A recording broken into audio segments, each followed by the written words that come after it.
जुड़ गए सब भाई। अच्छा इसमें बोलना पड़ेगा। मैंने भेज दिया, भेज दिया। कैसे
कुछ और बच्चे जुड़ जाए, उसके बाद हम लोग स्टार्ट करेंगे। ठीक है,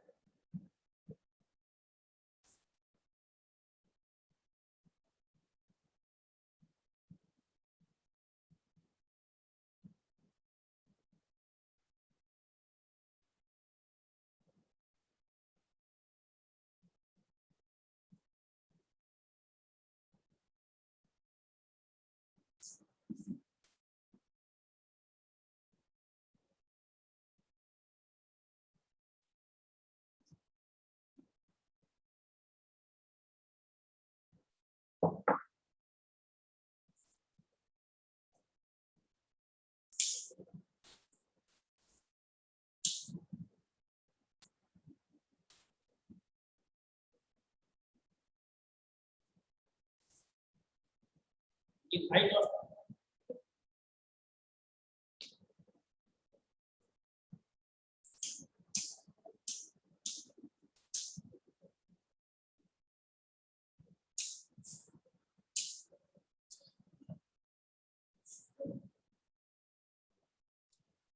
एक कल जो लोग पढ़ रहे थे, तो हम लोग पढ़ रहे थे कि इंटरफेरेंस में एक हम लोगों ने पढ़ा था यंग्स डबल स्लिट एक्सपेरिमेंट।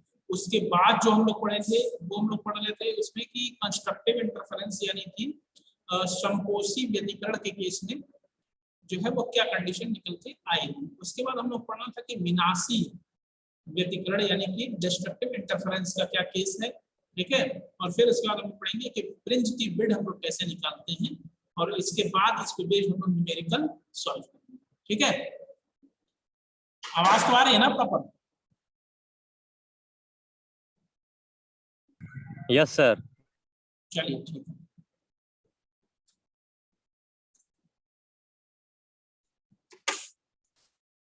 ठीक है, स्टार्ट करते हैं।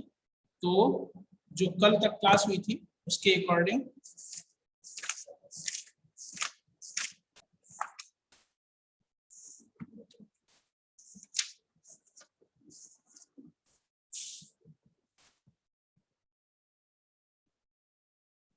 संपोषी एवं विनाशी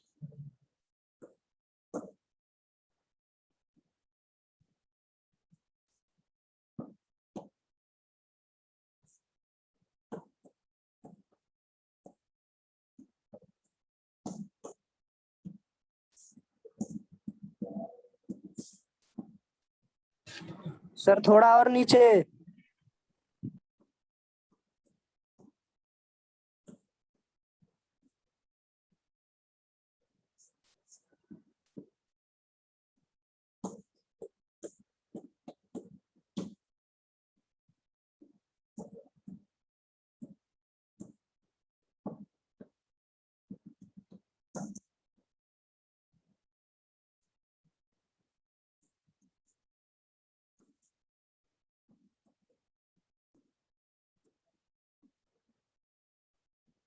कंस्ट्रक्टिव एंड डिस्ट्रक्टिव इंटरफेरेंस।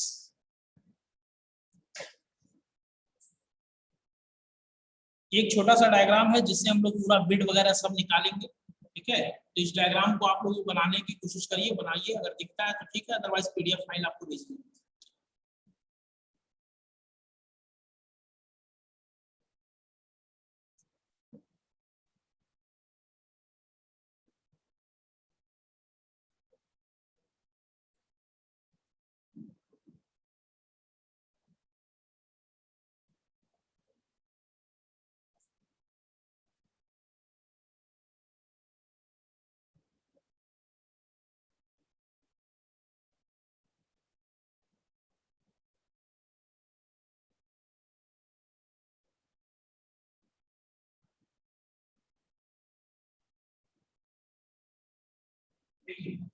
एक मोनोक्रोमेटिक लाइट है, यानी एक वर्णीय जो है, एक मतलब क्या है, तो ये लाइट है, ठीक है। और ये जो मोनोक्रोमेटिक लाइट होगा, इस मोनोक्रोमेटिक लाइट को हम लोग क्या कर रहे हैं कि जैसे जैसे स्पार्क होगा इस तरह से लाइट का आगे कितना बढ़ेगा। जब लाइट आगे तक बढ़ेगी तो S1 और S2 से क्या होगी, पास होगी, ठीक है। जब ये S1 या S2 से पास होगी तो उस कंडीशन में क्या होगा,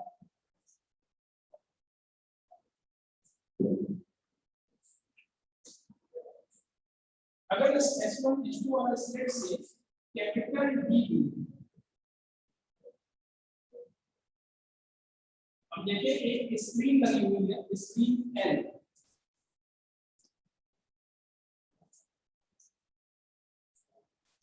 तो ये जो स्क्रीन L होगा इससे हम लोग क्या देखते हैं,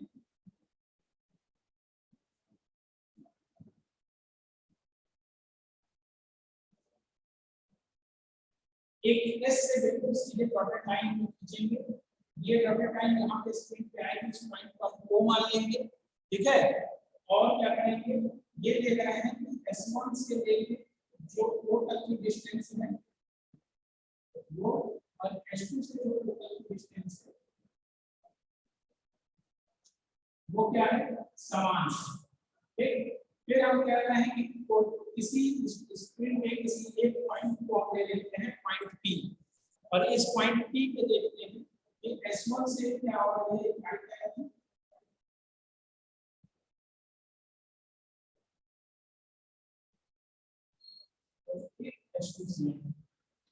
ये वाला कंडीशन, ठीक है। अब इसमें एक चीज थोड़ा सा ध्यान देने वाली बात है कि ये जो D होता है, ये जो स्क्रीन से D है, ये किसमें सेंटीमीटर या सेंटीमीटर के करते होगा 100 सेंटीमीटर या इसके आसपास, और ये जो आप स्मॉल d डिस्टेंस दे रहा है S1 और S2 के बीच में स्मॉल d डिस्टेंस है, ये स्मॉल d डिस्टेंस है वो मिलीमीटर है, ठीक है। जब इस कंडीशन के अकॉर्डिंग आप देखेंगे तो इस तरह का डायग्राम है। एक चीज यहाँ पे जो कंफर्म है वो ये है कि S1 से लेके O तक की जो डिस्टेंस होगी वही डिस्टेंस होगी S2 से लेके होगी, ठीक है। तो कहेंगे S1O इज इक्वल टू क्या हो जाएगा, S2O हो जाएगा, S1O is equal to S2। और एक चीज और कंफर्म है, ये देख रहे हैं कि क्योंकि ये O से S1 वाले साइड में पॉइंट P लिया गया है, इसलिए क्या हो जाएगा, तो कहेंगे कि S1P जो होगा वो कम होगा हमेशा किससे, S2P से।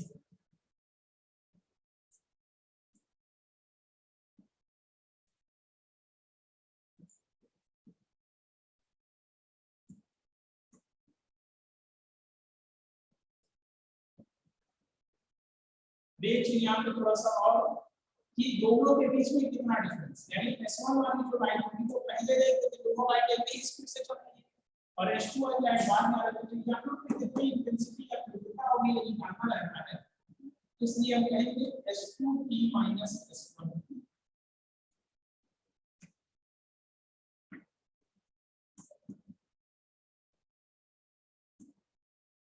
यही आपको जो है वो निकालना है, ठीक है। कैसे होगा, इक्वेशन लिखेंगे किसके किसके लिए, दोनों जो है लाइट्स के लिए S1 वाले से Y1 और S2 वाले से Y2 करने को कहा होगा, तो हम क्या देखेंगे, तो हम देखते हैं कि जो Y1 वाला इक्वेशन है वो होगा Y1 = A sin omega t, यहाँ पे A1, और Y2 वाला इक्वेशन का होगा A2 sin omega t plus. ठीक, इस पूरे इक्वेशन को हम लोगों ने पिछले लेक्चर में सॉल्व किया था, और सॉल्व करने के बाद जो हम लोग को इक्वेशन मिला था प्रिंसिपल ऑफ सुपरपोजिशन हम लोग लगाए थे, और वहां पे आया था y y1 + y2 की कंडीशन, और यहां से हम लोगों ने इक्वेशन को जब सॉल्व किया था तो हमारे इक्वेशन में जो निकल के आया था वो लास्ट में हम लोगों को मिला था y = A, सॉल्व करने पर ये हम पिछले लेक्चर में सॉल्व किए थे, y = A sin omega t plus theta. ठीक है, यहाँ पे जो कैपिटल A था इसके लिए हम लोगों ने क्या किया था, एक इक्वेशन लिखा था, और वो इक्वेशन क्या था, तो उसको जो हम लोग निकाल रहे थे तो लिखते हैं A = √A1²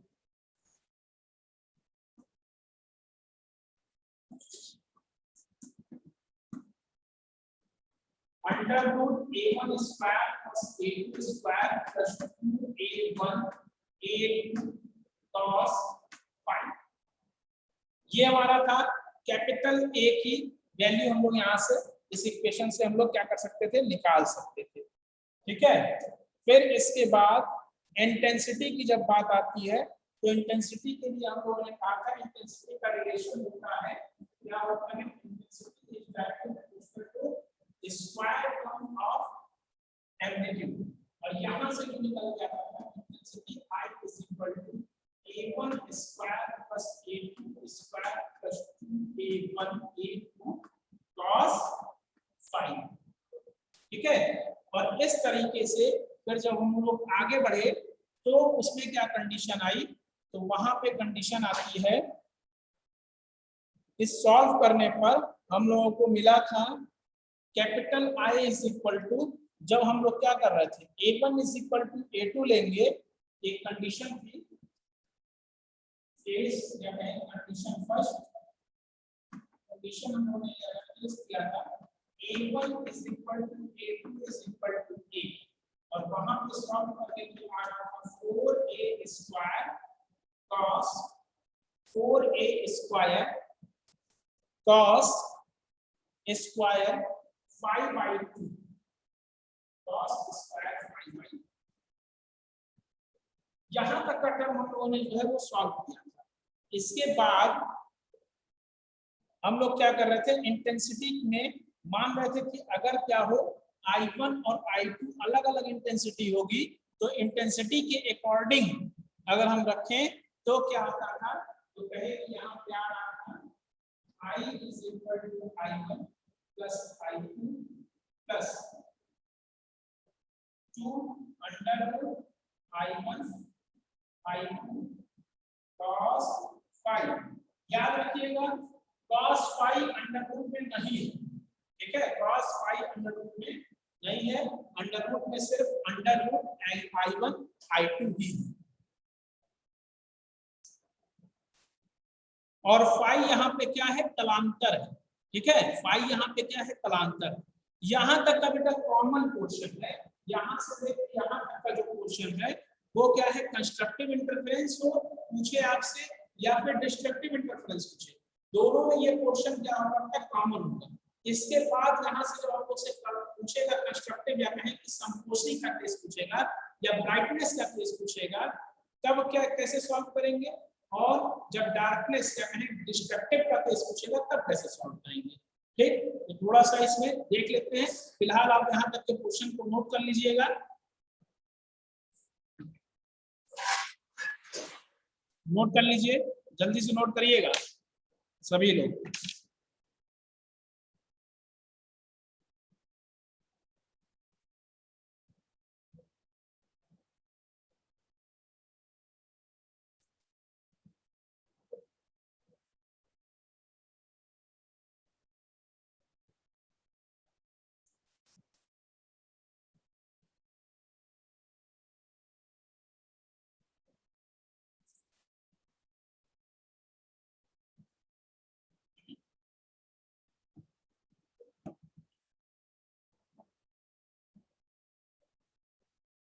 यहाँ तक के पोर्शन को बेटा आप लोग नोट कर लिए होंगे, जल्दी से नोट करिए।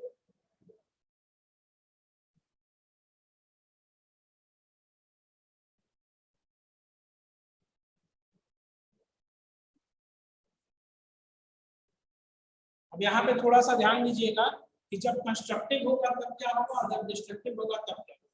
डायग्राम को बनाते हैं और यहीं पे बनाते हैं, ठीक है। जरा ना ये डायग्राम को थोड़ा सा भी चलिए फिर से बना देंगे।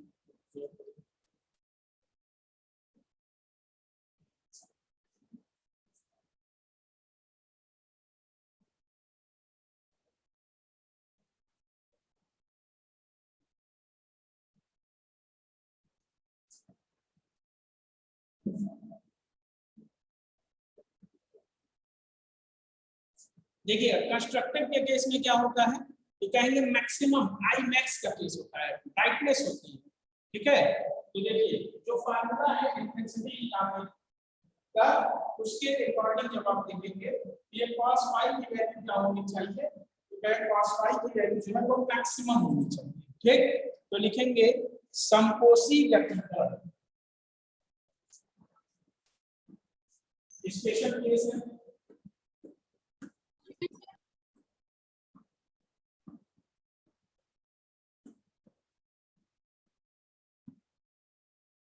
क्या कहें कंस्ट्रक्टिव इंटरफेरेंस, ठीक है। कंस्ट्रक्टिव इंटरफेरेंस के केस में जो हम लोग आएंगे तो यहाँ पे क्या होगा तो कहें P बिंदु P पर क्या होगा, जो इसकी तीव्रता होगी वह क्या होगा अधिकतम होगा।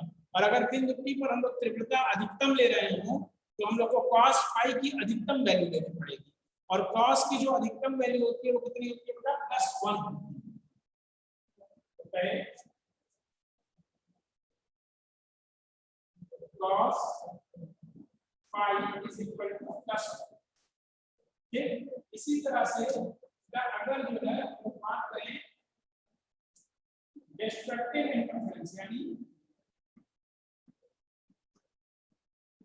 विनाशी व्यतिकरण की, तब बेटा हम लोग क्या कहते हैं विनाशी में डार्कनेस होता है, यानी मिनिमम इंटेंसिटी का केस होता है। न्यूनतम तीव्रता के लिए जब हम लोग बिंदु P पर निकालेंगे तो क्या हो जाएगा cos फाई की वैल्यू क्या होगी न्यूनतम, और cos की न्यूनतम वैल्यू जो होती है वो क्या होती है बेटा -1 होती है। cos फाई का -1।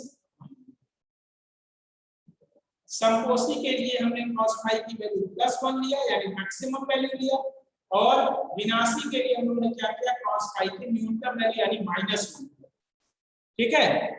जब हम लोग इस कंडीशन पे आएंगे और हम देखेंगे कि कब जो हमको +1 वैल्यू मिलती है, तो एक cos का कर्व बेटा बता चुके हैं पहले की क्लास में आप लोगों को, फिर से एक बार थोड़ा सा रिपीट कर देते हैं कि cos का कर्व आपको ऐसे मिलता है।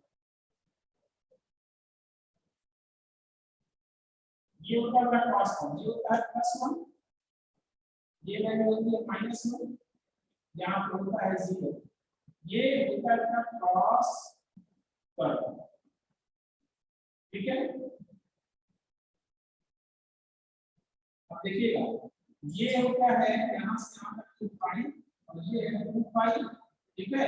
अब इसके अकॉर्डिंग देखिए 0 पे +1 है और फिर सीधे +1 प्लस करके आ रहा है 2 पाई, ठीक। तो कहेंगे कि cos फाई की वैल्यू 0 पे +1 होती है, 2 पाई पे +1 होगी, फिर सीधे 4 पाई पे होगी, फिर 6 पाई पे होगी, ऐसे करते हुए हम देख रहे हैं कि आगे की तरफ ये होता है cos फाई की वैल्यू जो होती है वो क्या मिलती है हमको +1 मिलती है, यानी फाई की वैल्यू जो है +1 कहां मिलेगी। तो फाई जब 0 होगा 2 पाई होगा 4 पाई होगा 6 पाई होगा, ठीक है। इसी तरीके से जब हम -1 की बात करेंगे तो बेटा हम देख रहे हैं कि यहाँ पाई पर से जो है इस पूरे cos कर्व में पाई पर हमको क्या मिल रहा है -1 मिल रहा है। पाई के बाद फिर 2 पाई और ऐड करेंगे यानी 3 पाई पे पूरे हमको मिलेगा, फिर 5 पाई पे मिलेगा, इस तरीके से मिलेगा। तो कहेंगे कि यहाँ के केस में विनाशी वाले केस में ये जो फाई होगा इसकी वैल्यू होगी पाई, 3 पाई, 5 पाई, 2 पाई ऐड करके आ रहे हैं 2 पाई, ठीक है। और इस तरह से ठीक, ये हो गया डिस्ट्रक्टिव यानी विनाशी का केस। इस कर्व को मिटा दे रहे हैं।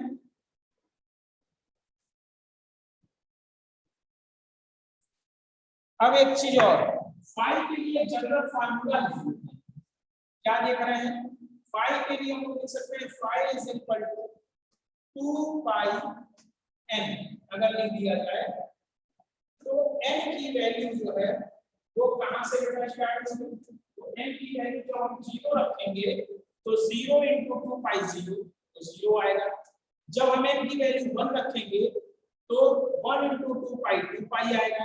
जब हम n की वैल्यू 2 रखेंगे तो 2 × 2 पाई 4 पाई आएगा। ऐसे करते हुए ये आएगा जहां n 0 1 2 3 0 से स्टार्ट हो रहा है होल नंबर, ठीक है। फिर इसके बाद यहाँ पे आइएगा डिस्ट्रक्टिव के केस में क्या आएगा जनरल फार्मूला? तो ये आता है 2n - 1 × 1। क्या आता है बेटा? 2n - 1 × pi. ठीक। अब एक चीज बेटा आप ध्यान दीजिएगा कि n की वैल्यू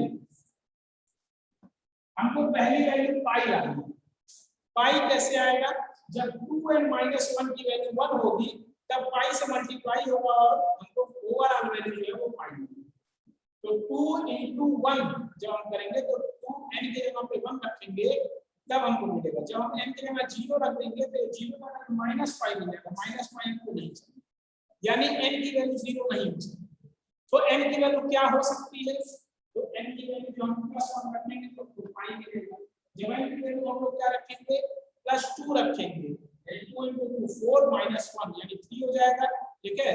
ये क्या हो जाएगा? 3 पाई हो जाएगा, यानी n की वैल्यू 2 n की वैल्यू 3 ऐसे। क्या देखते हैं?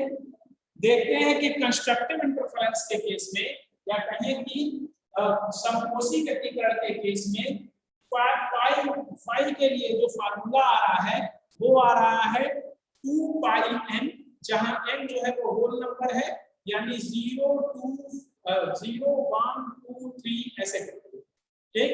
जब हम विनाशी इंटरफेरेंस यानी डिस्ट्रक्टिव इंटरफेरेंस के लिए देख रहे हैं तो क्या देख रहे हैं बेटा? पाई जो की जो वैल्यू आ रही है वो आ रही है पाई 3 पाई 5 पाई। और इसके लिए जनरल फार्मूला हम लोग लिखते हैं वो आ जाता है pi is equal to 2n - 1 × pi. ठीक। और यहाँ पे n जो है वो 1 2 3 4 यानी क्या है? Natural numbers. यहाँ तक के पोर्शन को नोट करिए, फिर आगे देखिएगा। जब हमसे कहेगा बताइए फेज डिफरेंस, ठीक, अगर कहता है बताइए फेज डिफरेंस, क्या करेंगे? फेज डिफरेंस के लिए फार्मूला हम लोग पढ़े हैं 2 पाई बाई लैम्डा × x, यानी फेज डिफरेंस के लिए फार्मूला होता है पाई इक्वल टू 2 क्या हो जाएगा? 2 पाई बाई लैम्डा × x, ठीक है। ये आ जाएगा। अब हम लोग क्या कर सकते हैं? x इज इक्वल टू, ये पक्षांतर हो जाएगा। x इज इक्वल टू जब लिखेंगे तो ये लैम्डा इधर जाएगा 2 पाई नीचे आएगा, यानी लैम्डा बाई 2 पाई इनटू 5। ये हो गया पक्षांतर। x जो है बेटा वो क्या है? यहाँ पे x जो है वो पक्षांतर है, यानी पाथ डिफरेंस है, पाथ डिफरेंस है। ठीक। अब देखिएगा 5 के जगह में जो कर देते हैं 2 पाई n,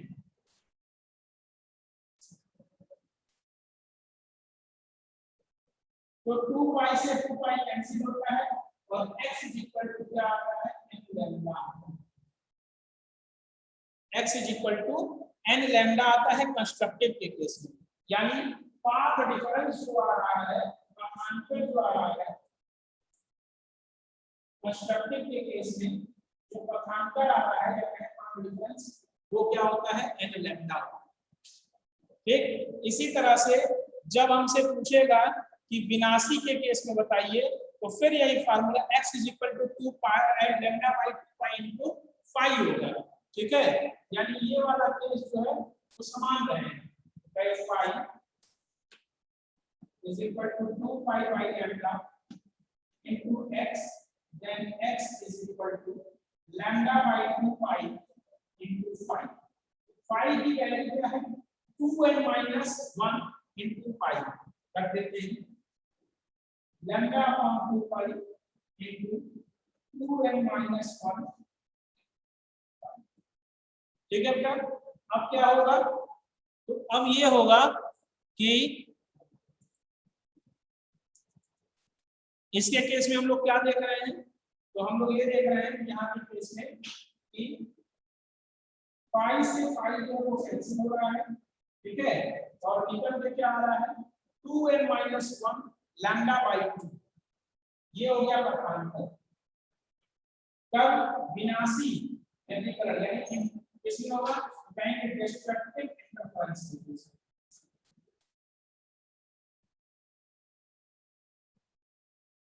लैम्डा बाई, ये दोनों का पथांतर हो गया, नोट कर लीजिएगा, ठीक है। फिर आगे चलेंगे, आगे हम लोग निकालेंगे इसका, क्या निकालेंगे, आई मैक्स और आई मीन की कंडीशन पे चलेंगे, यहाँ तक नोट कर लीजिएगा। फिर आइए यहाँ इधर नोट कर लिए होंगे, इस पे इरेज करते हैं, नोट करिए जल्दी से।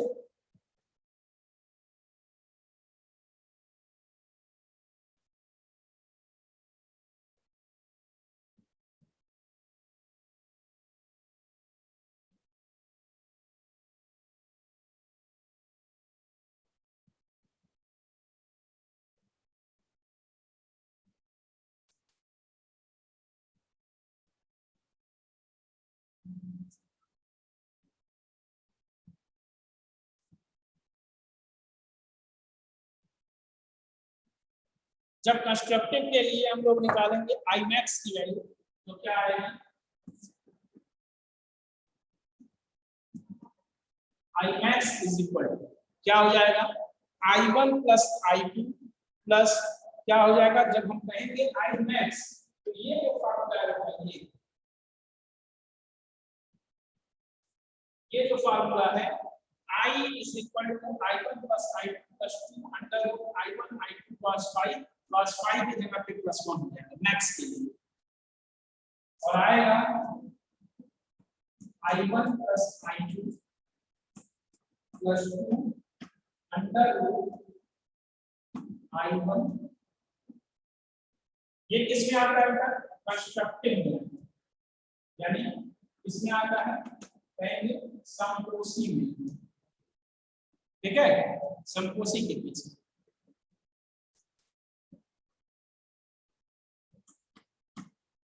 क्या हो जाएगा, अगर हम लोग अंडर रूट I1 को a माने और अंडर रूट I2 को हम लोग क्या माने b माने, तो हम लोग देख रहे हैं क्या निकल के आ रहा है, तो कहीं निकल के आ रहा है, लिखा हुआ है a square plus b square plus 2ab, a square plus b square plus 2ab किसका फार्मूला है, तो कहेंगे फार्मूला है a प्लस b स्क्वायर, ठीक, तो a के जगह पे लिखा अंडर रूट I2 और b के जगह पे लिखा under root I2, a plus b का होल स्क्वायर, ये हो गया आई मैक्स।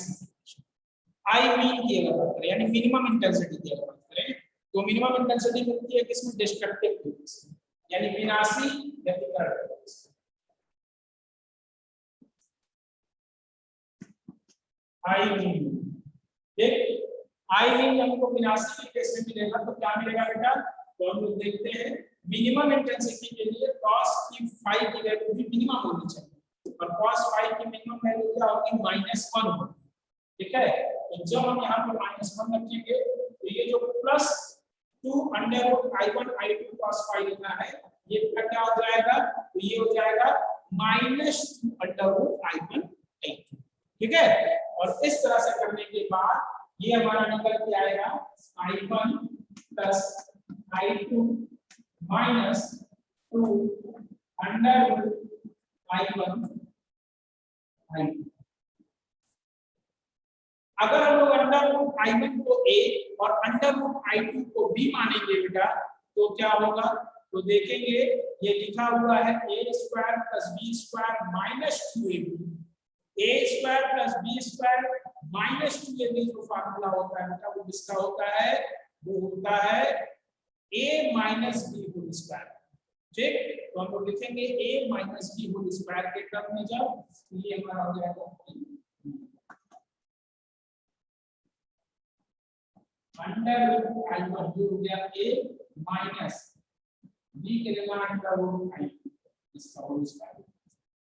ये हमारा हो गया I max under root I one plus under root I two whole square और आई बी हो गया under root I one minus under root I two whole square. Under root I one के जगह पे हम लोग ए वन रख सकते हैं और अंडर रूट आई टू के जगह पे हम लोग ए टू रख सकते हैं जो एम्पलीट्यूड्स थे। तब क्या हो जाएगा हमारा फार्मूला बेटा, तब जो हमारा फार्मूला होगा वो हो जाएगा आई मैक्स बिकम्स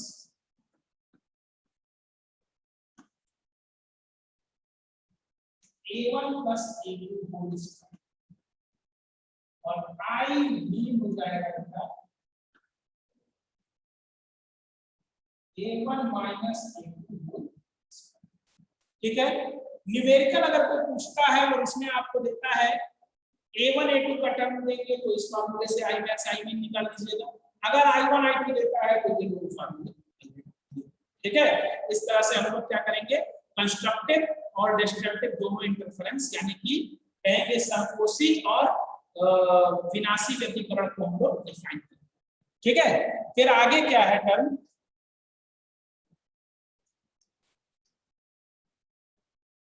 अगर कभी हमसे पूछ लेता है कि बताइए संकोची तथा विनाशी व्यतिकरण के अनुपात कितना होगा।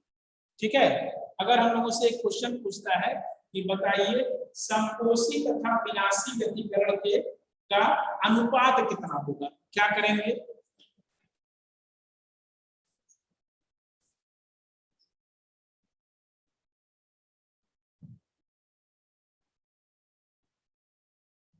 नोट करिए तब तक।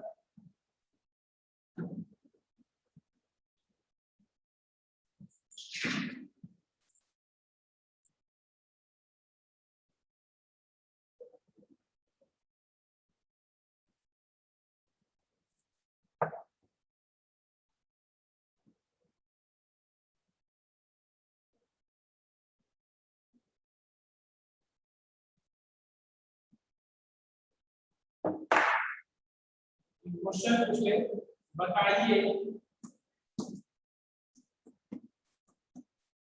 संकोची तथा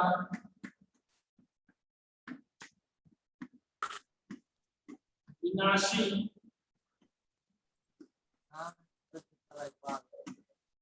व्यतिकरण का अनुपात का अनुपात का अनुपात। ठीक, देखिए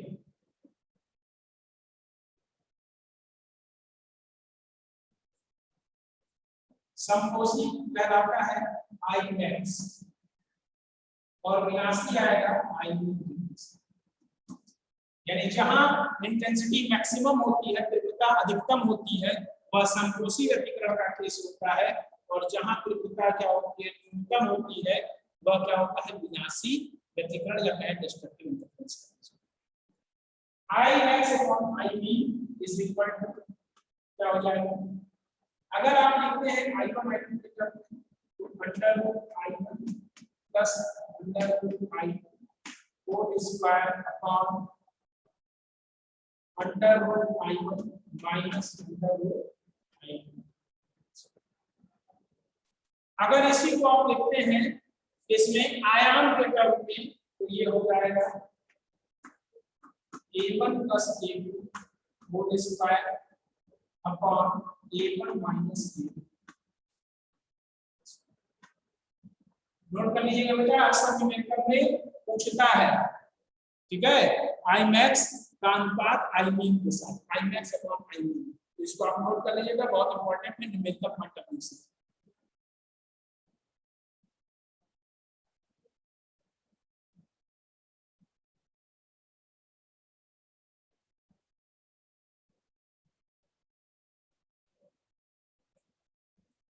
एक चीज और है, कुछ टर्म्स आपको और याद रखने हैं, जैसे I1 का जो रेशियो होता है A1 के साथ, वो क्या होता है, I is equal to A1 होता है प्रोपोर्शनलिटी में। तो I1 क्या होगा, I1 proportional to A1 square होगा और I2 proportional to A2 square होगा। यहाँ से अगर हम लोग लेते हैं अनुपात I1 अपॉन I2 दोनों इंटेंसिटी का अनुपात, तो ये हो जाएगा A1 square upon A2 square के बराबर। नोट कर लीजिएगा। इसी तरह से अगर मिड के लिए पूछे कि कितनी चौड़ाई में इंटरफेरेंस बनेगा, तो वहां पे हम कहते हैं कि यदि दोनों स्लिट की चौड़ाई जो है वह क्या लिया जाए, W1 और W2 लिया जाए, तो क्या होगा, तो उस केस में बेटा हम लोग देखते हैं कि उस केस में जो प्रकाश की तरंगों की तीव्रता होती है वह क्या हो जाएगी, तो पहले स्लिट के लिए W1 है और दूसरे के लिए W2 है, तो इंटेंसिटी हो जाएगी I1 upon I2 is equal to W1 upon W2। ठीक है, और ये दोनों स्लिट W1 और W2 क्या है, तो दोनों स्लिट्स के लिए क्या है, दोनों स्लिट्स की चौड़ाई है।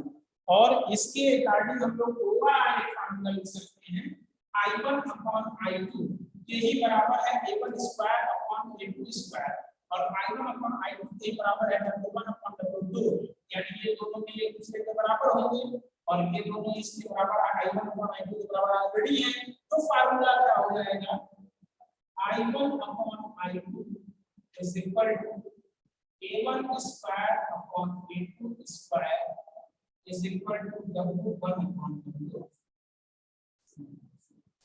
नोट कर लीजिएगा, ये भी इंपॉर्टेंट है, न्यूमेरिकल्स में पूछता है तो आता ही है मान के।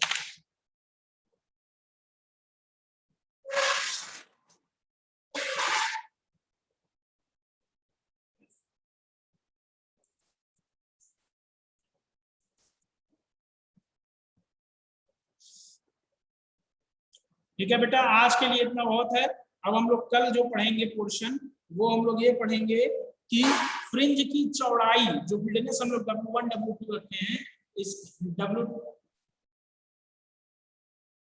वो कितना होगा, तो उसके लिए हम लोग क्या करेंगे, फार्मूला निकालेंगे, कल इसको हम लोग पढ़ेंगे।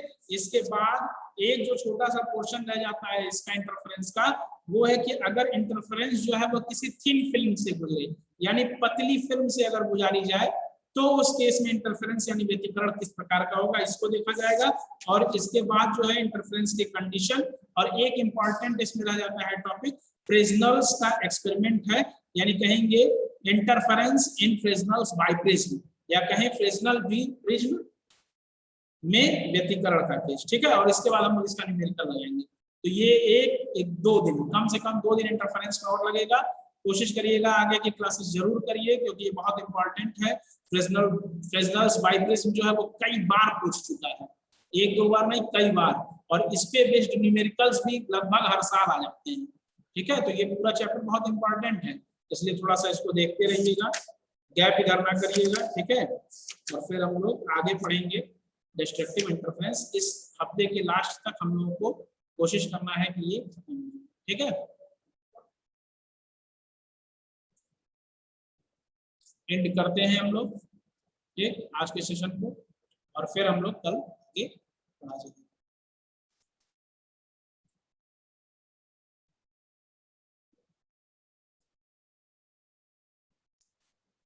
किसी को अगर कुछ प्रॉब्लम हो तो वो पूछ सकता है, इसमें कहीं कोई प्रॉब्लम हुई हो तो आप पूछ सकते हैं।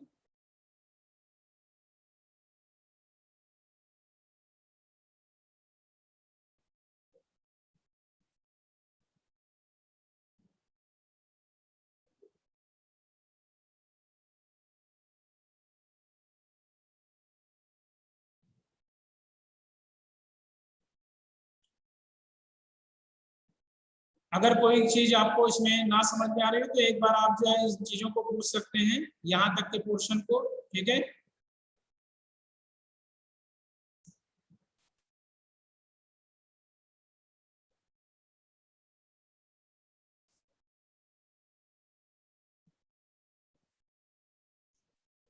चलिए ठीक है, फिर आज की क्लास को हम लोग एंड करते हैं। ठीक है।